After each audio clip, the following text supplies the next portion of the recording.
Today we're gonna talk about pros and cons of this new gimbal, and cons being the limitation you should be aware of, and one of them actually is a big one, but as usual, if there's a problem I try to solve it, so definitely watch that section. And as you guessed it by the topic of this video, this is not a sponsored video. As a disclaimer, get that out of the way. And throughout the video I'm gonna compare this gimbal to Weebill 3S because this is the latest gimbal by Zhiyun, and the first pro is gonna be the gimbal's arm length. Now this right here is a ginormous arm compared to Weebill 3S, as you guys can see. Now if you compare the camera cradle space, that is a massive difference, and aside from the obvious size difference on the arms, the Crane Full has two adjustments for the roll axis. You can adjust it from here, but also you can adjust it from this side as well, whereas in Weebill 3S it does not have that adjustment here.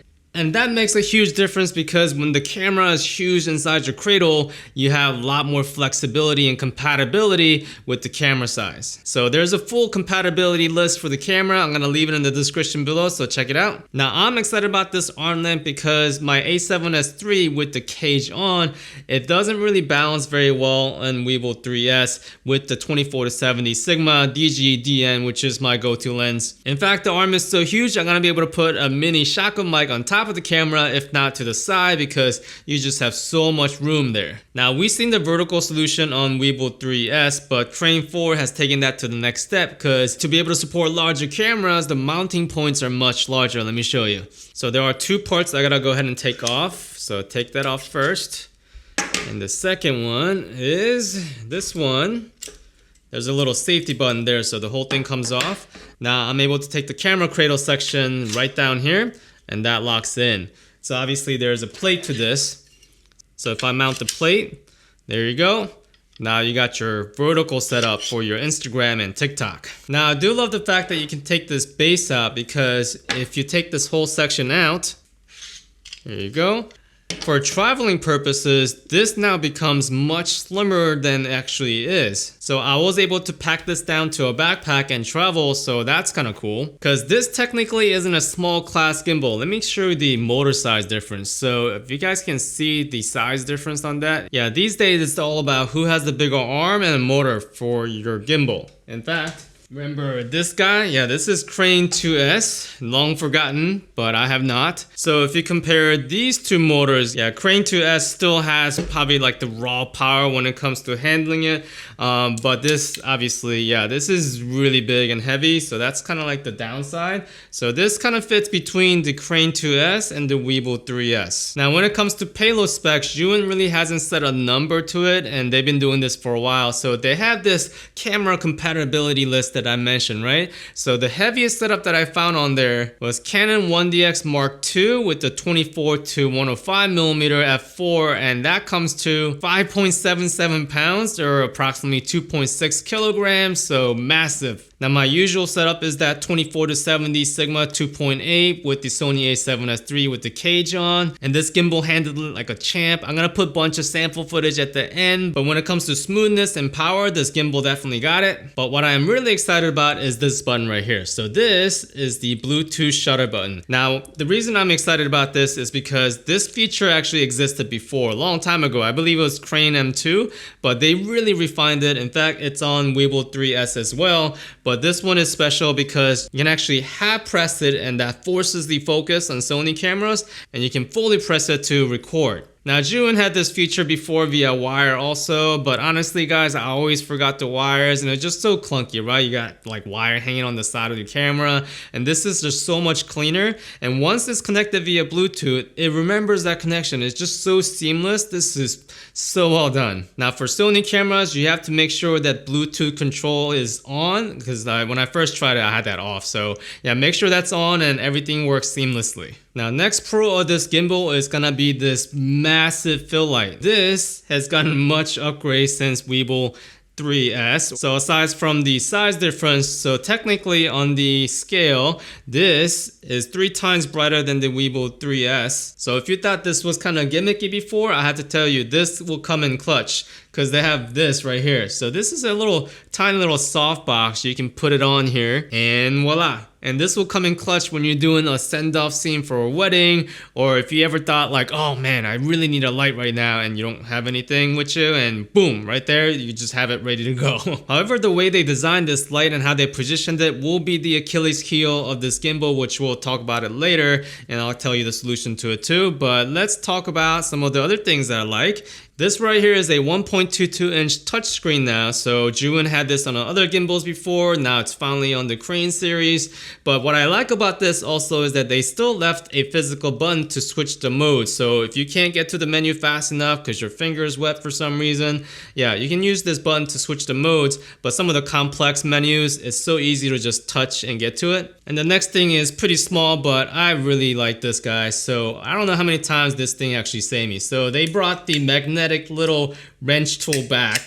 So I'm so happy about that, because that was one thing missing from the Weebill 3S. Now the magnet's pretty strong, as you can see. I haven't lost this on my Weebill 3, so that should tell you. And lastly, I'm gonna give some style points to Crane 4, because this right here, along with the back motor and the side, illuminates and actually double functions as a warning light telling you if the gimbal is not balanced properly. Now some people might like that, or some people are not. For me, honestly, it's cool when I first turn it on, but when I'm filming, like for example, wedding reception, I want to make sure that thing's off, because it does draw in a lot of attention. In fact, it flashes red, right? So it's like, hey man, your gimbal is not balanced. So I am glad to tell you that on the menu, you can turn that off. But when you're filming by yourself and for Instagram reels, yeah, style points. Alright, now for the interesting part of the video, let's talk about some cons of this gimbal. Now, some of them are kind of repeating cons from the previous gimbal, so I'm gonna kind of fly over them. First being, there's still no Arca Swiss support for the quick release plate. So this is the traditional Zhiyun way of quickly releasing your camera, right? So you have this part that slides in. Yeah, it's nice, it locks, got a safety mechanism, but problem is this, you cannot mount it anywhere. So you can do handheld shots, but you can't like mount it to a tripod. But that's okay, because I have this thing right here. So I've been telling everybody about this Falcon F38 quick release. So it's got Manfrotto plate like the Zhiyun ones, but at the top is a quick release plate for Arca Swiss. And since all my tripods are Arca Swiss, this is a must-have solution for me. And the second con also is a repeated limitation, and that is this built-in battery. Now, it does make the whole thing very solid, no more creaky plastic. This feels really good. However, if you want to change out a battery, you can't. Now this gimbal does support PD quick charge, so you should be able to charge the whole gimbal in about 2 hours. And on paper it says that this gimbal lasts 12 hours on battery, but there's a little fine print that says at static status. I wish men could say that, like, hey, how long do you last? 12 hours. At static status. Yeah, so that doesn't work for us, so take that with a grain of salt. Now, usually I have plenty of weddings to test this on. Like most of the weddings I go on, they're like 8 hours to 10 hours. But on this time around, yeah, we don't have any weddings, thank God, it's so hot outside. But I've been able to take this on family trips, so it does last 2 to 3 hours easily, but a true test is gonna be a full day of wedding, because I do gimbal the whole day. Now the next con is gonna be limited mounting points. As you guys can see, the only mounting point really here is one. That right there is a 1/4-20, which is on top of the underslung handle, right? So technically I can detach the underslung handle and this wrist rest, which will reveal 2 1/4-20s on the side. However, I do happen to like this handle a lot, and also the wrist rest. Combined together, this does give you a very comfortable position. Now just letting you guys know, the wrist rest and the side handle, it's pretty much identical to the Weebill 3S. So I'm not gonna talk too much about it, other than the fact that there is one discovery I made with this. So as you guys know, this side handle, when you turn it, it does become this underslung handle, right? So problem with this setup, the Crane 4 is much larger gimbal than 3S. So the side handle and the underslung handle size, I think it's a better match for this size. So it does feel a little bit underwhelming on Crane 4 as an underslung handle. Now as a side handle, I think it's a perfect match. So this, Yeah, that feels real good. But as an underslung handle, it's really this foam. So the foam's kind of skinny and I think it's glued to the center piece. So when you twist this really hard, I think this is gonna come loose. So I will put a little caution out there. So when you're doing underslung moves, I wouldn't grab it so hard to a point where you're twisting it. I would actually kind of balance it on top of your hand. So something to note. Now let's talk about how this light is the Achilles heel. Now because these gimbals have such a nice wrist rest, one of the things I like to do is drop that gimbal down real low fast and get those looking up shots. Now these are great for like those hero shots or establishing building shots. And I like to be in that angle when I follow the couple into their grand entrance during reception. So it's an important shot. So guess what happens when you go into that position? So I'm gonna go ahead and unlock this axis lock. So this light actually gets caught on the gimbal arm when you go too low. So to show you the problem and the solution better, let's go outside. All right, I've been standing here for a while, so gnats are onto me. All right, we're gonna do this quick. So I do have a little weird contraption here for 360 camera. This handle, by the way, makes a really good extension for 360 camera. I do have one more extension rod here, but man, this is like made for that. All right, so I got two colors over here. I got yellow color and green color. Yellow is where the light is, and the green is where the arm is, right? So you can see where it meets. It meets right there. So naturally, because of the wrist rest, you want to go underslung like this, and you want to do that because it's comfortable. It's wanting me to do that, right? But when you raise the camera up, that's where it meets. You guys can see the angle.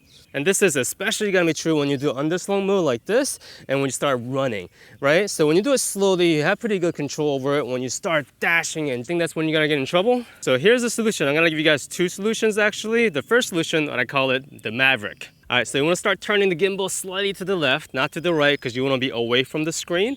All right, so once you did that, you quickly invert. So that way you can grab it from the top and do your low angle shot, and you can tilt the camera up, right? This way, you get that nice upward shot, even though really low to the ground. And to get out of the position, you simply do the same thing.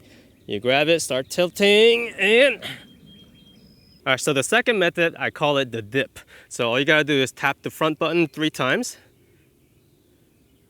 Selfie mode. And kind of like what you see on first stance, you support the bri by the top and you do the dip. You're low to the angle, but still looking up. Now there is a small problem with this right now with the current firmware, which I'm told that they're gonna fix in the next firmware, is that right now if I use the joystick, it can only go up, but it will not go down further than this point right here. Now you can grab the camera and just force it down there, and you can do it this way. And to come back up, same thing, grab the top and up again. And to go back to normal position, triple tap, 1, 2, 3, and there you go. So to demonstrate the solution, we're gonna do the Maverick and do a little reveal shot of this at a very low angle. So let's go ahead and start tilting and go down inverted and give a birdie. I'm just kidding, it's a Top Gun joke. All right, let's do this.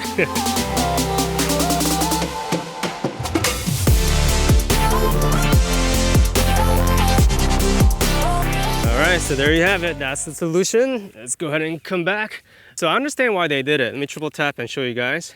So they did this because they wanted to make this light really big, and in order to do that, they do have to intrude into the motor space, as you guys can see. So I understand it, and that's the limitation, but now you guys know the solution. So comment below, what do you guys like about this gimbal and what you don't like about this gimbal? And back to Indoor Stay. Now, if you do plan on getting the Crane 4 or any other Zhiyun products really, I do have a permanent coupon code you can use all year round for any Zhiyun products down below in the description. Thank you so much for watching to the end, guys. Until next time, stay stable.